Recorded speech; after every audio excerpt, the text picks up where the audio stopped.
All right, guys, welcome back. And yes, we just talked about Ryan Day wanting to get one over on Michigan, the spring practice being nationally televised. Well, Jim Harbaugh, for his side of things, he might have moved on to might have moved on from Michigan back to the NFL with the LA Chargers, but he's not letting go of his special feud with Ryan Day. And you can maybe bring up the quote a little bit better than I can. But he was talking to the LA media about talking at the league meetings about the staff that he's built with the Chargers, and what did he reference there? Yeah, so he was basically just asked about adjusting to the Chargers staff and getting to know everybody.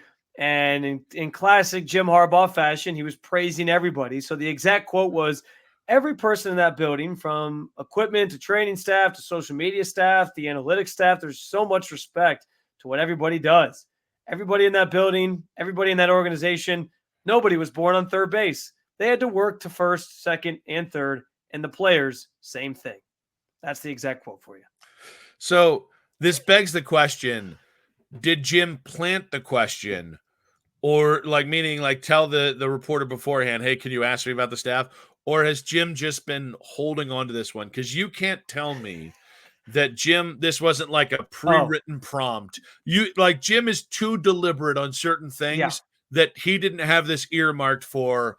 Take another shot at Ryan Day when asked about staff and team. Okay. Like there was somewhere in the calculus that that's Yeah. a real thing. No, he had to have gone into this 100% planning to drop it.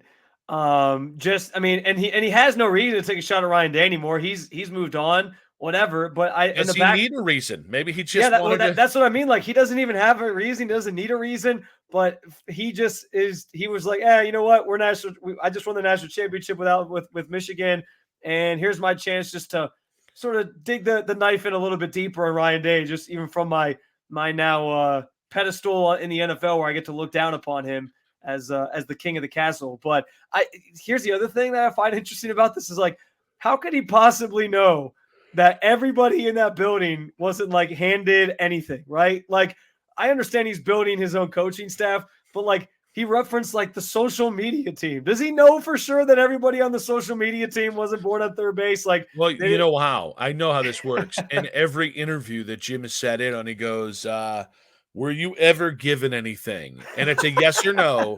And if they say Are yes, you like a nepo baby? Tell my me dad no. died when I was 5 and I got $5,000. All right, I'm sorry, this isn't going to work out. He fired him. Well, and Yeah. that's the other thing that's interesting is, like, if we ever hear, like, a year from now, if the Chargers have like an okay season and they're kind of in rebuild mode, whatever, which could happen. Um, if he's like firing some coach that he held on to, or firing some person in the front office or whatever that he's decided it's time to part ways with, like, isn't this just going to look bad and come back to bite him? Like, well, you told us everybody in the building wasn't born on third base, and then within a year you're already saying sayonara to some people. I don't know. Like, you weren't supposed to pick those people, Jim. So here's the other thing that I do find mildly hilarious about this is that the whole take on Ryan Day actually is wrong, because Ryan really didn't have an advantageous career until he got to Ohio State. Like, Ryan started in what, New Hampshire? But Um, isn't that the point of the quote, though? Is that he was saying he didn't have that advantageous start, and then he was just handed the keys to one of the best programs in college football. I think that was kind of the root of what he meant. well, no, but I think the problem is born on third base. And again, we're going to relitigate this whole effing thing. Born on third base means that you didn't earn the opportunity to get there. Like, Ryan did earn, like, Ryan went about the hard way. He coached at predominantly small schools. Like, yes, he technically spent, I think, a year in San Francisco with Chip, maybe a year in Philly with Chip Kelly. But like Yeah, he was with him for a year in Philly. Yeah. most of Ryan Day's time was spent as like a guy making $75,000 being the OC and quarterbacks coach for like a Division One AA school. Like, there is a part of it that it has become disingenuous that people have accepted as fact simply because Ryan took over for Urban in the perfect possible situation.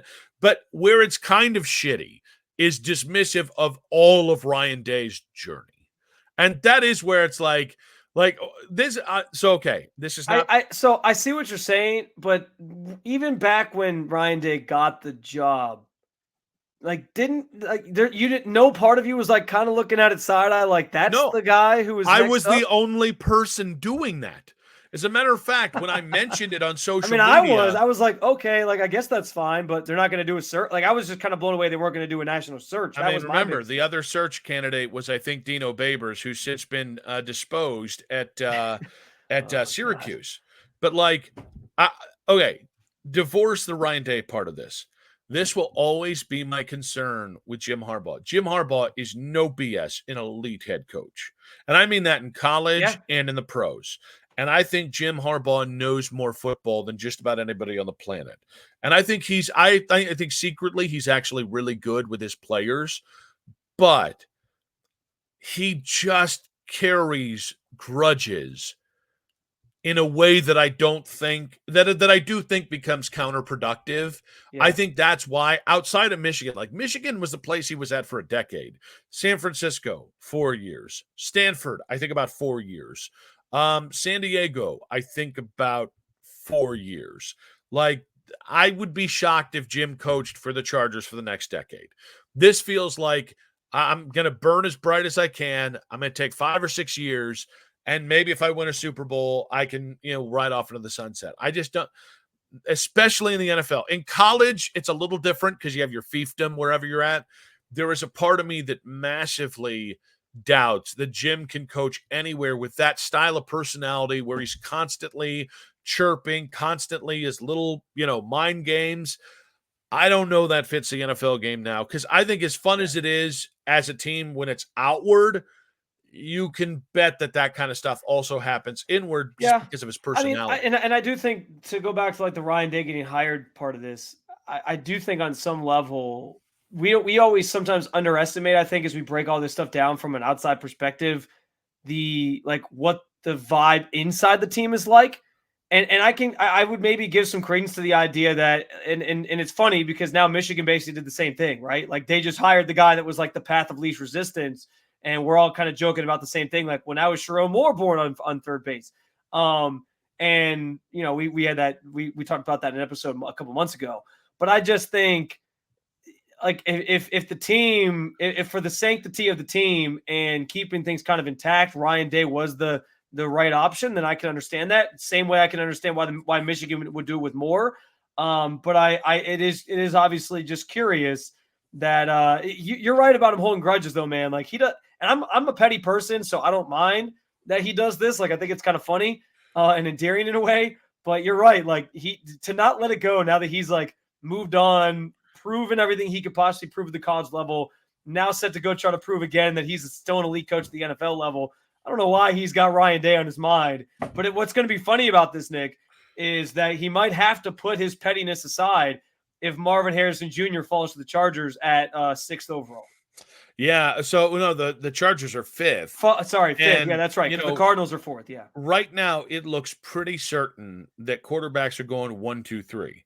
There's what I would say is a significant chance now that there's at least one trade up into the top 4, and that could begin. I know New England's got the 3rd pick. I can't remember as the 4th pick. Cardinals. But the Cardinals, yeah. And there's a lot of thought that they could try and trade out to get more picks into the future, and that would mean, and Jim actually pointed this out the other day at the league meetings. He's like, yeah, if quarterbacks going 1 through 4, it's like the best possible scenario for us because you effectively become the number 1 pick of non-quarterbacks. Yeah. Which means Joe Alt, the just elite Notre Dame tackle, you could take him. Brock Bowers, the tight end out of Georgia. Either Malik Neighbors or Marvin Harrison, whoever you want to believe is the number 1 wide receiver. You and I both believe it's Marvin.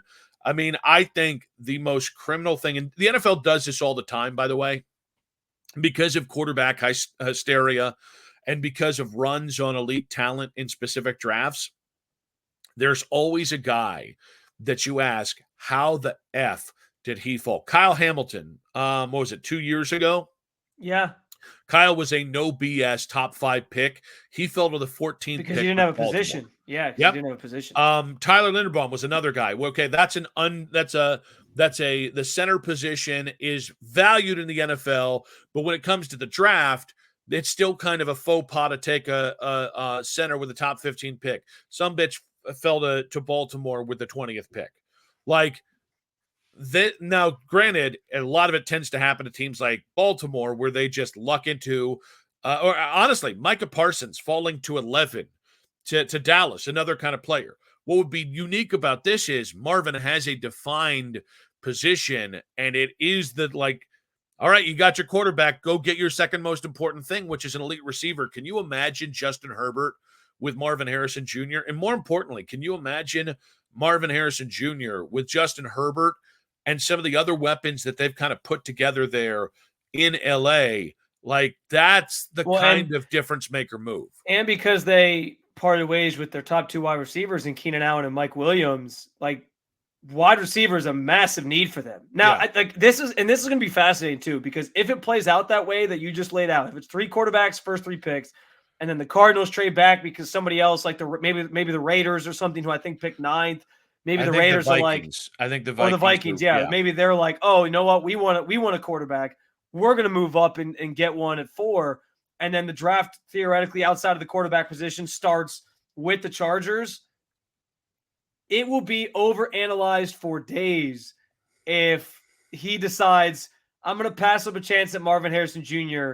And in all honesty, like, because this wide receiver class is good, you could theoretically like trade back and let somebody else take Marvin and then draft somebody else a little bit later in the draft, because there's so many guys that I think are going to be really, really good. But if you do that, the first thing people are going to say is the pettiness that he showed when he was still growing up or being born on third base is still alive and well with Jim Harbaugh, that he just didn't want to take an Ohio State Buckeye. Like, that will be the subject if that's what actually happens. Or if he just straight up took like Malik Neighbors over Marvin Harrison Jr., that would be even more drama in relation to the Ohio State-Michigan rivalry. 100%. See, you know, the crazy thing is, so I think it was last year, the Chargers had Quentin Johnson fall to them, wide receiver. We saw how special he was with the Chargers. They've also got Josh Palmer, who's like a nice 2 or 3 wide receiver. Yeah. You add Marvin Harrison Jr. to that. And like they signed Hayden Hurst. They signed another tight end in free agency I can't remember the name of, but very much like a good starting caliber tight end. And all of a sudden, man, I mean, because here's the thing. This last year, Cade Stover was nice. Abuka was never healthy. Travion wasn't healthy till the second half of the season. Marvin spent most of that season playing with guys who weren't ready to be in the positions they were in, and a quarterback who sucked. So as good as Marvin was last year, you put him in that situation. Yeah. I mean, good God. Like, I don't think we ever, I shouldn't say ever. I don't think we really got to consistently see the best in Marvin, especially because that last year he was held back by a quarterback who is not very good. And so it's weird. I don't want Jim Harbaugh to get Marvin Harrison Jr. because I don't want him to have nice things. I mean, I don't care if he succeeds. I actually think he's a hell of a football coach. I'd like to see if he can win with Herbert. But, man, there's a part of me that's like, you're going to gift that guy, that player, day one on the job.